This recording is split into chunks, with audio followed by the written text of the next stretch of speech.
మకర రాశి వారికి మాఘమాస శుద్ధాష్టమి కాలభైరవ అక్షయ అష్టమి సందర్భంగా ఎలాంటి విధి విధానాలు పాటించడం వల్ల శని భగవానుడు పోతూ పోతూ చివరి కొంతకాలమే ఉంటున్నాడు కనుక ఎలాంటి ఐశ్వర్యానికి ఎలాంటి ఆనందానికి స్వాగతం పలకాలో ఈ వీడియోలో సవివరంగా సంపూర్ణంగా తెలుసుకుందాం.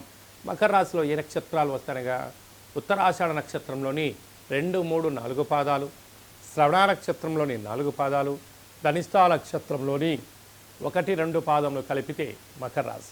చాలామందికి పుట్టినటువంటి కాల సమయంలో డేటా బర్తులు లేనటువంటి కారణం వలన పేరు యొక్క మొదటి అక్షరాన్ని అనుసరిస్తూ ఆ రాశిని తెలుసుకొని ప్రయత్నం చేద్దాం. బో, జా, జీ, జూ, జే, జో, ఘ, గా, గి అక్షరాల వర్ణన అందరూ కూడా మకర రాశి జాతకులే. మకర రాశి యొక్క అధిపతి శని భగవానుడు. వీరికి ఒకవైపు ఏళ్లనాటి శని శివరార్ధ సంచార స్థితిలో ఉన్నప్పుడు ఏడాది తర్వాత రవి భగవానుడు మకర రాశిలోనే బుధాదిత్య రాజయోగంలో సంచారం చేయడం వలన ప్రభుత్వ ఉద్యోగ ప్రయత్నం చేసేవారికి చాలా మంచి కాలము. ప్రభుత్వ అధికారులతో సఖ్యత అవసరము. వీలైనంత వరకు బంధువులతో కానీ, మిత్రులతో కానీ, పై అధికారులతో కానీ, పోలీసులతో కానీ, అడ్వకేట్స్తో కానీ వాగ్వివాదం ఇది సరైన సమయం కాదు. మౌనం, ధ్యానం, ఏకాగ్రత, సమిష్టి కృషి, హార్డ్ వర్క్, ఆపై భగవంతుడి సేవ చేయడం వలన వీటన్నిటి కష్టాల నుంచి బయటపడిపోతూ శని భగవానుడు పోతూ పోతూ ఐశ్వర్యాన్ని, ఆనందానికి మార్గాలు చెప్తూ సూచనప్రాయంగా మిమ్మల్ని విజయం సాధిస్తారు, కలిగించడానికి ఉపయోగపడుతుందని చెప్పి గమనించాలి. అలాగనే ధనావాకు కుటుంబ స్థలంలో శని భగవానుడు ఉండడం వలన మీ ఓపిక, మీ పట్టుదల, ధర్మం, సేవా కార్యక్రమం వల్ల ధనం రెట్టిపోతూ స్థిరచరాస్తులు మీ సొంతం కాబోతున్నాయి. తృతీయంలో శుక్రరాహుల సంచార స్థితి ఉండడం వలన తల్లిదండ్రులతో, అన్నాదమ్ములతో, అక్కాచెల్లెలతో ప్రశాంతమైన వాతావరణం అవసరం అని చెప్పి కూడా గుర్తుపెట్టుకోవాలి.